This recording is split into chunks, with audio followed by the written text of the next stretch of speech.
Salut tout le monde, donc aujourd'hui on analyse la 5ème ronde de N2 adulte. Donc voilà, c'est un match qu'on a gagné 8-0, donc comme vous l'avez compris j'ai gagné ma partie aussi. Donc pour l'instant on est à 5 victoires en 5 matchs avec l'équipe, et moi aussi je suis à 5 victoires en 5 matchs. Donc ce que je vous propose c'est qu'on passe directement à la vidéo. Et tous ceux du chat qui disent bonjour YouTube, ça fait plaisir.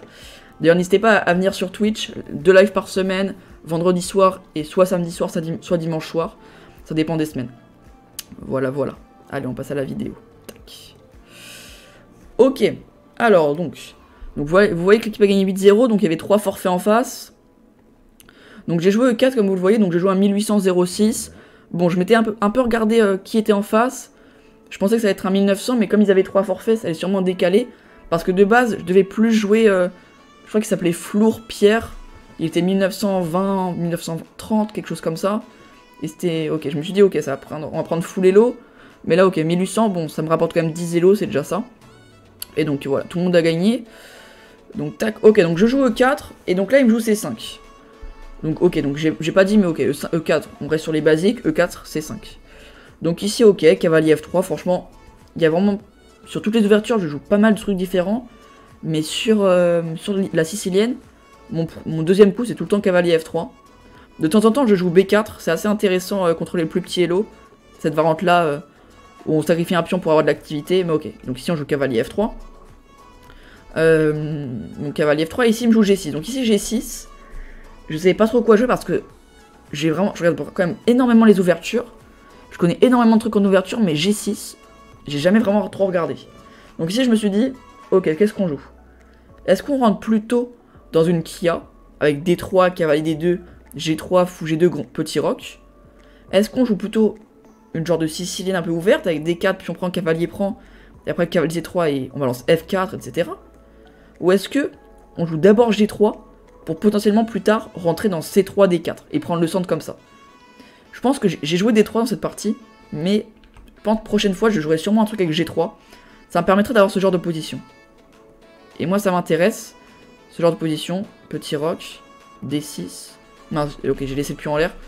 Ici donc, Dame 2, petit roc, D6, et après on joue comme ça. L'idée c'est de jouer comme ça. Et donc il développe ses pièces à 6, et donc maintenant on joue D4. En gros l'idée c'est d'avoir ce genre de position. Je pense que la prochaine fois je jouerai peut-être comme ça. Bon ici j'ai joué à D3. Maintenant je vais fou G7. J'ai continué mon développement logique de la Kia avec G3. D'ailleurs pour tous ceux qui connaissent pas trop la Kia, j'ai fait pas mal de parties pédagogiques dessus. N'hésitez pas à être checké. Et d'ailleurs mes deux plus grosses parties, mes deux plus grosses victoires IRL, c'est sur la Kia 2 fois. Donc la Kia je maîtrise. Donc cavalier C6, fou G2, on continue le développement, il joue D6, donc là ok, pour l'instant, développement logique, je mets mon roi à l'abri, il fait cavalier F6, et donc là ok, ici déjà on va s'arrêter un peu, je connais que la voiture. Ici j'ai joué tour E1, encore une fois je pouvais jouer C3 D4 ici, mais je me suis dit j'ai joué D3, donc on va peut-être pas perdre un temps en jouant C3 D4. Si j'ai joué ça, autant y aller complètement et jouer tour E1, donc j'ai joué tour E1, ici tour E1 c'est quoi? C'est pour déjà préparer la place pour le cavalier qui va potentiellement venir en F1, prendre la colonne avec la tour et activer la tour, et potentiellement un jour peut-être jouer E5. Donc ici petit roc, je joue donc cavalier D2. Cavalier D2 il y a plusieurs possibilités, soit je viens en F1 pour jouer H4, cavalier H2 et on balance comme ça, avec H5 etc. Ou soit je joue A4 et cavalier C4 et je joue beaucoup plus positionnel et on tient les cases. Donc c'est comme ça que j'ai décidé de jouer, donc Dame C7. Parce que mes deux plus grosses victoires contre les plus gros Elo que j'ai battus, 2 fois c'était sur une Kia et 2 fois j'ai balancé. Donc je me suis dit, allez, on va innover un peu. Et donc ici je joue A4. Pourquoi A4? Parce que si je joue cavalier C4 directement, le problème c'est qu'il joue B5. Et il me renvoie directement. Donc ici, on joue d'abord A4. Ça me permet donc de préparer cavalier C4. Et même si je joue A6, je joue quand même cavalier C4. Et il pourra jamais jouer B5 parce que j'aurai prise et tour prend tour. Donc ici, même s'il prépare, imaginons tour B8, et ben on s'en fiche parce qu'on joue A5. Et en fait, on va le fixer sur les cases noires. Et je vais mettre un cavalier en B6. Et c'est très compliqué pour lui. Donc ici, E5. Donc ici, par contre, E5, pour ceux qui regardent la position sans trop connaître l'ouverture, on se dit E5, c'est complètement débile parce qu'il bloque son fou. Sauf que E5, c'est un bon coup. C'est dans l'idée de l'ouverture, on joue E5. Pourquoi on joue E5? On fixe pour éviter les problèmes avec D4. Et aussi, on prépare l'idée avec F5. On va venir mettre un pion à F5. Et en fait, on joue un peu comme si c'est nous qui avons les blancs. on prend le centre et on joue F5. Donc ici, cavalier C4, je joue donc mon idée.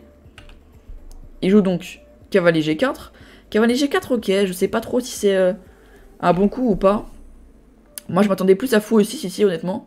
Fou E6, ben, c'est fou prend, donc doubler mes pions. Et ici, j'aurais joué B3, donc les plans habituels, parce qu'on n'a pas peur de fou prend. Pourquoi on n'a pas peur de fou prend? Parce que je vais juste faire D prend, tout simplement. Et en fait, il y aura le pion D6 qui va être extrêmement faible. On n'a pas peur des pions doublés, parce qu'il y a un gros vis-à-vis sur le pion D6. Et donc ici, je pense qu'il aurait continué avec un genre de tour à D8. J'aurais pu jouer un petit fou B2 et préparer un C3, D4 comme ça. Voilà, ça aurait été une autre partie. Donc ici, cavalier G4. Et donc j'ai donc joué H3. H3, pourquoi je joue H3? Parce que H3, en fait, on a l'impression que ça l'aide un peu, parce qu'il va pouvoir repartir et préparer son F5. Sauf qu'en fait, H3, ça me permet aussi d'empêcher les idées avec fou G4 plus tard. Après cavalier là, F5. Ce cavalier, il est un peu chiant quand même en G4. H3, je vais l'enlever. Et après cavalier H6, je fais cavalier H4. Cavalier H4, c'est quoi l'idée? Dès qu'il fait F5, je joue F4. Et je contre-attaque comme ça. Et ici, en fait, peut-être que j'aurais pu jouer aussi autrement. J'aurais encore une fois pu jouer avec C3, mais surtout avec cavalier E3. Cavalier E3, j'y ai pensé dans cette partie. Mais donc cavalier E3, on essaie de mettre un cavalier en D5, sauf que je me suis dit, ok, fou E6. Je pourrais jamais trop venir en D5 parce qu'il va prendre un cavalier E7 et F5. J'apprécie pas trop. Mais bon, j'aurais pu continuer avec C3, D4, etc. Mais bon, ok, ça aurait été une autre partie. Faut que j'apprenne, bah. Alors, ok. Donc ici, donc cavalier H4, il joue F5. Et donc ici, F5, je l'avais préparé, donc je joue F4 directement. Et donc là, j'arrive dans cette position. Donc ici, surtout, faut bien s'arrêter, parce que ici, c'est vraiment très dangereux. Avant de jouer F4, faut vraiment énormément calculer, parce qu'il y a quand même pas mal de possibilités différentes. Faut vraiment voir si je perds pas de matériel. Donc on va les faire une par une. Si il jouait pion prend E4, qu'est-ce qu'on faisait? On faisait pion prend E4. Et on jouait sur le pion D6 qui est faible. Donc ici, il aurait sûrement joué tour D8. Et j'aurais fait peut-être pion prend. Pion prend et on joue donc sur le vis-à-vis. Donc pion prend, on s'en fiche. On mettra peut-être fou D2 tranquillement. Peut-être pas obligé de prendre en fait. Hein. Peut-être un petit cavalier E3, cavalier D5. Mais voilà, j'aurais été tranquille. S'il prenait plutôt ici, et ben ça me dérange pas non plus, je fais fou prend. Et je joue encore une fois sur le pion D6. Et je suis bien. Donc cavalier F7 forcé pour défendre le pion. Et maintenant je peux peut-être prendre, faire fou D5. Bref, c'est chiant pour lui. Donc il peut pas prendre ni celui-là ni celui-là. Et on peut se dire, ok, qu'est-ce qu'il a d'autre? Fou E6. Fou E6, qu'est-ce que je joue? Tranquillement, ça me dérange pas. Je vais jouer ce que je joue dans la partie. Mais donc fou E6, c'est la partie. Tu es encore dans ta prépa avec F4. Alors, dans ma prépa, non, comme j'ai dit au début, je connaissais pas trop G6, j'ai jamais trop regardé. Donc je connaissais pas... Ça ressemble un peu à des Rossolimo, les plans. Sauf qu'il n'y a pas le pion qui est en C6. Donc ça change quand même pas mal de choses, mais je connaissais pas trop. Donc FK, donc fou E6, et donc là j'ai pris en F5. Ici, fou E6, qu'est-ce qui menace? C'est quand même assez chiant, parce que si je joue un coup random comme A5, en fait, il va pouvoir faire pion prend FK, pion prend E4, et après pion prend, il gagne le cavalier. Si je fais fou prend, il me fait une fourchette avec D5, fourchette. Et si je fais tour prend, pareil, D5 fourchette, mince. Je m'explique, D5 fourchette. Donc ici en fait je devais enlever cette menace là. Donc seule façon d'enlever ces menaces là, c'est de prendre le pion. Donc ici logiquement il a repris avec le cavalier, parce que s'il reprenait avec le pion, on remarque que tout simplement je vais pouvoir peut-être faire déjà fou prend cavalier, pion prend, et peut-être prendre le pion E5, il va reprendre. Et cavalier prend, ça marche, oui, cavalier prend E5. Parce que s'il reprend du fou, tout simplement, je fais fou prend H6. Donc il peut pas faire tout ça. J'aime pas jouer 4 à cause de la sicilienne, mais la Kia en fait c'est pour jouer des siciliennes. Alors la Kia, ce qui est bien avec la Kia, donc pareil sur YouTube je vous recommande, avec la Kia en fait vous pouvez jouer la Kia contre la française, parce que hop on va revenir vite fois au début de la partie, contre la française, parce que E4, E6, D3, D5, cavalier D2, et c'est une Kia, comme ça. Moi j'ai développé les pièces comme ça. Vous pouvez jouer contre la sicilienne, contre n'importe quel type de sicilienne, et contre n'importe quel type de française. Donc franchement, déjà française sicilienne, vous vous dites, vous avez juste à apprendre vos 10-15 premiers coups et vos idées. Et vous avez aucune théorie contre la sicilienne et la française. Donc déjà, quand vous avez du mal contre la théorie, vous avez la flemme de prendre de la théorie, la Kia, c'est quand même plutôt pas mal. Donc voilà. Mais sinon, ok, donc on était à E prend F5, donc là il a repris du cavalier. Donc ici j'ai repris encore une fois du cavalier, pourquoi? Parce que si je reprends pas directement, Je commence à avoir un petit problème sur le pion G3, sur la case D4. Donc on échange les pièces, j'ai un manque d'espace, j'ai un problème d'espace. Donc on continue l'échange des pièces, le cavalier prend. Il va donc faire tour prend pour activer sa tour, c'est plutôt bien joué. Et ici, ok, je vais faire une petite manœuvre, je pense qu'elle est plutôt bien, que j'ai parlé aussi tout à l'heure. C'est cavalier E3, on va attaquer la tour. Donc cavalier E3, tour bouge, et maintenant cavalier D5. Donc cavalier E3. Là, honnêtement, je m'attendais à tour F7. Je m'attendais à tour F7, je me suis dit, ok, tour F7, cavalier D5, il va faire dame D7, attaque le pion, je vais faire roi H2, et il va doubler les tours. Franchement, je m'attendais vraiment à cette position-là, et je me suis dit, ça va être compliqué. Là, je me disais, ok, relativement égal, peut-être léger avantage pour lui, ça va être compliqué. Sauf que là, il me joue pas tour F7, il me joue tour F8. Tour F8, je me suis dit, c'est bizarre, à première vue, mais en fait, finalement, c'est pas si bête que ça. Parce qu'en fait, après cavalier D5, il a l'idée avec dame F7, sauf qu'il ne l'a pas joué. En fait, il m'a joué tour F8, je me suis dit, ok, tour F8, cavalier D5, dame F7. Et maintenant, il met la dame sur la colonne, et il attaque le cavalier. Je me suis dit, grosse idée. Sauf qu'en fait, là, ici, il m'a joué dame D7. En fait, il joue tour F8 pour jouer dame F7, mais il joue pas dame F7. Pas compris. J'ai pas compris. Parce que dame F7, ça m'aurait obligé de jouer C4. Et après C4. Ok, bon, c'est une partie, mais j'ai quand même pas mal de cases derrière moi. Oui, et franchement, ouais, la K, il n'y a pas grand chose à se préparer dessus. Hein. Donc dame D7, donc je joue roi H2, on défend notre pion en H3. Et ici, il ramène sa tour en E8. Donc là, ici, on remarque qu'il a développé toutes ses pièces. Le roi à l'abri, le centre et toutes ses pièces de développer. Pendant que moi, j'ai quand même encore 3 pièces non développées. Donc là, je remarque ça, retard de développement. Faut essayer de faire quelque chose. Donc ici, je joue C3.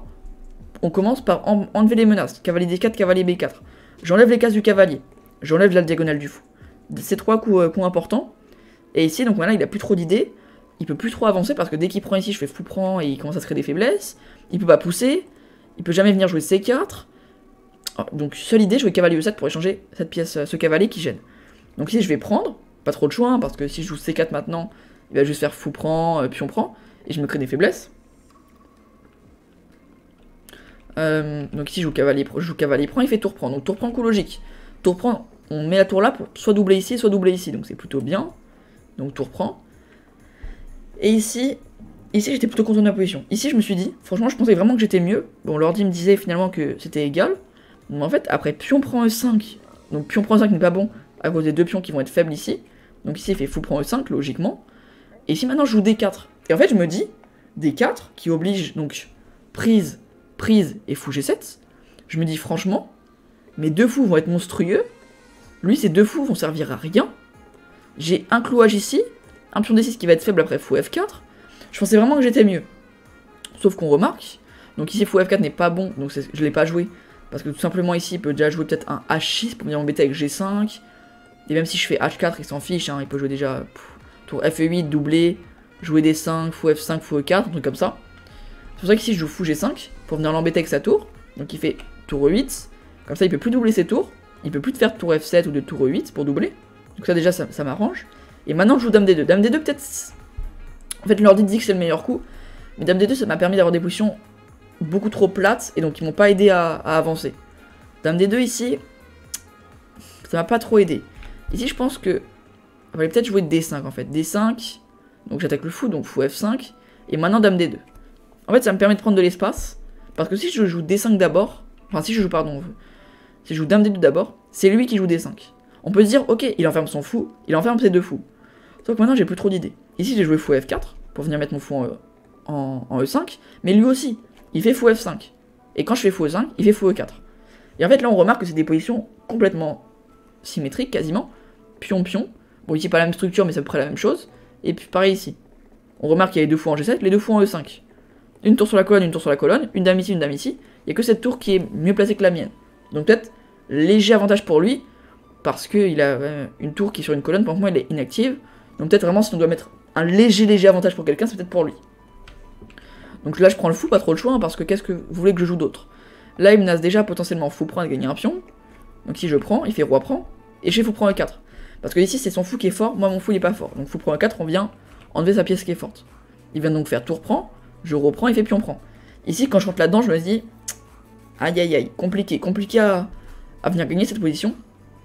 Et donc ici, je pense coup logique, si je joue pas de D5 tout de suite, il va faire dame D5, tour F3, et je vais commencer à vraiment avoir un manque d'espace. Donc ici je joue D5, on prend de l'espace.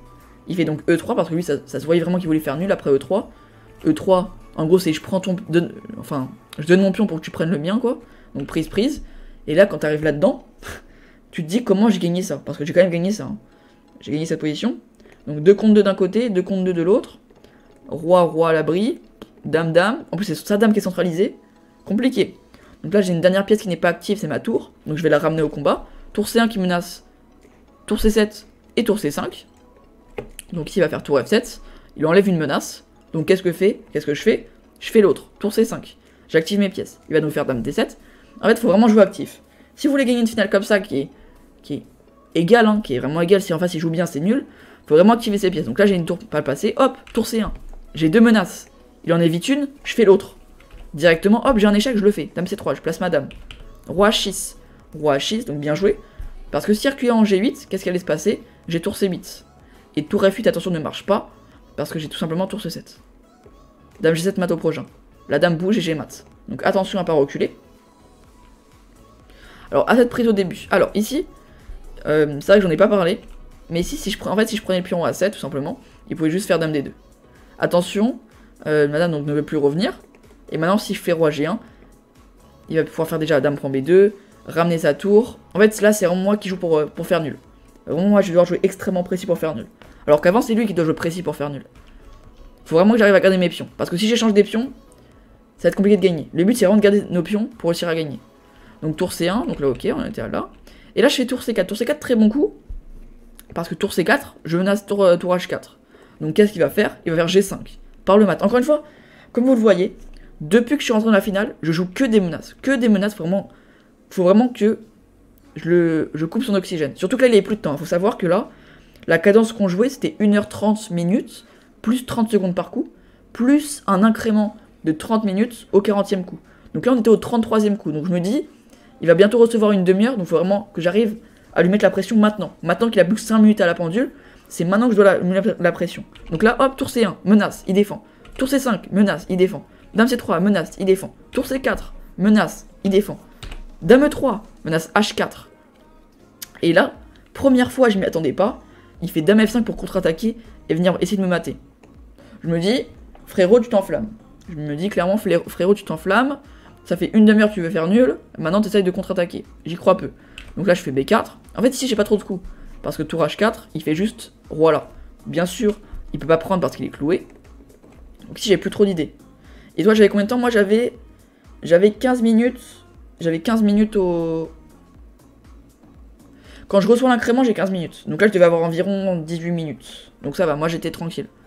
Donc ici, je joue B4. J'attends en fait ce qu'il joue. Parce que s'il veut faire le mec à venir faire dame F1, je vais le battre. Et là, c'est ce qu'il a fait. Il a fait dame F1. Ici, il aurait pu faire dame F2, qui faisait nul directement. Je pouvais pas l'éviter. Prise. Et roi G1. Et là, tu reviens tranquillement. Et voilà, 2 contre 2 de chaque côté. À part grosse gaffe d'un côté, c'est nul. Mais donc, s'il veut faire dame F1, pas de souci. Fais ton dame F1, je suis content. Ici, qu'est-ce que je joue? Tour H4. Tour H4. Encore une fois, il peut pas prendre parce qu'il est cloué. Il fait donc roi G6. Et là, on est au 39e coup. Donc là, je joue dame E4. Et là, c'est son dernier coup. Il a plus de temps. Vraiment, le timing est incroyable. Hein. Il a plus de temps. Il a 30 secondes à la pendule. Dès qu'il va jouer son coup, il aura 30 minutes. Donc c'est maintenant qu'il faut qu'il fasse l'erreur. Et là, en fait, il n'y a qu'un seul coup qui fait nul. C'est dame F5. Et là, il fait tour F5. Erreur. Il récupère une demi-heure, mais c'est trop tard. Ici, dame F5. Donc là, je peux plus éviter l'échange des dames. Parce que si je bouge ma dame, je perds la tour. Et surtout, je me fais mater ici. Échec. Roi H1. Dame E1. Roi là et mat. Donc ici, pas de choix, j'aurais dû échanger les dames. Et encore une fois, tour contre tour, ça aurait fait nul. Et donc ici, il fait l'erreur de faire tour F5. Juste avant de recevoir la demi-heure. Hein. Donc ici, bien sûr, moi directement, je trouve le gain. Dame E6. Donc tour F6. Dame G8 échec. Le roi n'a plus de case, il vient en F5. Dame prend H7. Il vient donc en E5. Dame E7 échec. Roi D5. Dame prend B7. Donc là, je voulais assurer. Je me dis, ok, on ramasse tranquillement les pions. Chill. C'est après le 40e coup qu'on récupère. Je croyais qu'on a pour le 4. Non, c'est quand tu joues ton 40e coup, tu récupères le temps. Quand tu joues ton 40e coup, tu récupères la demi-heure. Donc dame prend B7, roi E5. Et là, en fait, j'ai eu en fait, ici, pour ceux qui sont sur le Discord, ils ont peut-être vu les photos. C'est là où je me levais beaucoup. Et ok, c'était déjà fini et il me saoulait à continuer. Merci Anifa pour le follow. Et je me disais, Ok, donc là il réfléchit pendant une demi-heure pour jouer son roi E5. En mode, il avait le choix. Il réfléchit pendant une demi-heure pour jouer roi E5. En fait, je reviens un peu sur la... Je me rassois et je joue tempo tour E4. Alors, tour E4, en fait, qu'est-ce que je me suis dit dans ma tête? Je me suis dit, roi F5. Je croyais que j'avais ma dame... je croyais quoi? Qu'est-ce que je croyais déjà? Je m'en souviens plus de ce que je croyais. Mais en fait, je m'étais trompé de case. Oui, voilà. Non, c'est pas ça. Non, attends, c'est quoi déjà que je croyais? Oui, voilà. En fait, je croyais que ma dame était en B8. En fait, j'ai mal... En A8, pardon. Je sais pas pourquoi, peut-être la fatigue. Je croyais que ma dame était en A8 et je me suis dit, tout simplement, ici on fait tour E4, roi là, donc la dame est en A8. Hein. G4, roi là, dame G6 échec, roi H6, et j'avais trouvé un mat. Je me souviens. Ok, dame là, roi G6, dame H5, roi G7, tour E7. Ok, je m'en souviens plus du mat. Roi F8, c'était quoi le mat ici? Bon, j'ai plus le mat, mais bref. J'ai calculé un truc où il y avait un mat forcé. Mais sauf qu'en fait, quand je fais tour E4, je me rends compte, mais merde, madame elle est en B7. Donc là, il fait roi F5. Je fais donc dame H7, il fait tour G6 et je fais G4. Pourquoi je fais G4? Donc ici, je calcule pendant longtemps. C'est une partie longue, ouais. Donc ici, je fais G4. Pourquoi je fais G4? Donc là, j'ai calculé G4, roi prend, dame prend tour, roi D4 et dame F5. On peut se dire, mais en fait, là, t'as plus d'échec. Il va te faire une perpète. Sauf qu'en fait, ici, j'ai calculé G4, roi prend, roi D4. D'ailleurs, c'est la partie. Il a joué exactement ce que j'ai calculé. Dame F5, dame E2, roi G3, pardon. Dame E3, roi G2. Et maintenant, il a plus d'échec. Il est obligé de bouger son roi. Et je fais dame échec et je gagne la partie. Donc ça, heureusement que je l'ai vu directement. Parce que sinon, ça aurait pu me coûter quand même la partie d'avoir pensé que ma dame était en A8. Donc là, juste tout simplement dame H7. Et ici, en fait, il a que 2 échecs. Et dès qu'il a plus d'échecs, en fait, il a aucun coup qui évite l'échange des dames. Il est obligé d'échanger les dames. Il a aucun coup qui évite ça. Ici, G4, prise, et tout est forcé. Il a plus d'échecs ici. Parce que s'il fait dame là, échec, échange les dames. S'il bouge son roi, échec, j'échange les dames. Il bouge n'importe où sa dame. En 2-3 coups, j'assure forcément l'échange des dames. Donc s'il fait roi C4, et je fais dame C5 qui échange directement les dames et il abandonne. Pourquoi il abandonne? Parce que donc ici, il a pas de choix, il prend ma dame. Je reprends. Il reprend. Et je fais tout simplement, donc là on va le faire, prise, roi prend. Je fais tout simplement H4. Et donc ici, pion prend. Et je fais tranquillement roi H3. Donc s'il vient prendre ici, je pousse tranquillement. Je vais à dame. Et s'il essaye de revenir, roi là, hop, je vais tout simplement venir gagner la partie grâce à l'opposition. Hop. Et tranquillement, ça va gagner tranquillement. Hop, il pousse son pion. Et on va le mater tranquillement. Voilà pourquoi il abandonne. Ok, mais après c'est une finale de dame, Quentin. Donc même si j'avais pas calculé ce que j'avais calculé, jamais je serais rentré là-dedans. Parce qu'avec un roi qui est pas à l'abri, une finale de dame, ça peut clairement se prendre une perpète rapidement. Hein. Ici, si j'avais pas calculé tout ça, ici je rentre clairement pas là-dedans. Hein. Parce que si j'avais pas calculé tout ça, avec mon roi qui est ici, je me prenais une perpète. Il y a des grandes chances que je me prenne une perpète. Hein. Donc voilà. Donc l'équipe s'est imposée 8-0. Donc on est premier de la poule. Alors je vous dis précisément, on est premier de la poule avec une victoire d'avance sur le deuxième et 2 victoires d'avance sur le troisième. Donc là on est pas mal pour la montée. Donc la première équipe de Tremblay est en top 12, donc la première division. Et donc nous on est en N2 et on va sûrement monter en N1, donc ça va être cool l'année prochaine. On aura du niveau en face. Donc pour l'instant, je joue pas mal de joueurs en dessous de moi. Donc là c'est ma 9ème victoire sur 9 parties en interclub. On va essayer de faire un 100% en interclub. Donc il me reste 3 parties de National 1 jeune qui auront lieu en mars. Et 3 parties de National 2 adultes qui auront aussi lieu en mars. Donc il y aura pas mal de parties en mars. Et sinon, il y aura peut-être une partie amicale contre un club, mais donc ce sera homologué donc pour le classement. Mais ce sera une partie amicale, parce qu'on compte sûrement un 2000 et quelques. Donc ça, faut que je vous reconfirme, mais ce sera peut-être en février. Donc voilà. J'espère que la vidéo vous aura plu. Si c'est le cas, n'hésitez pas à liker, la partager, la commenter. Et moi, je vous dis à la semaine prochaine. Ciao.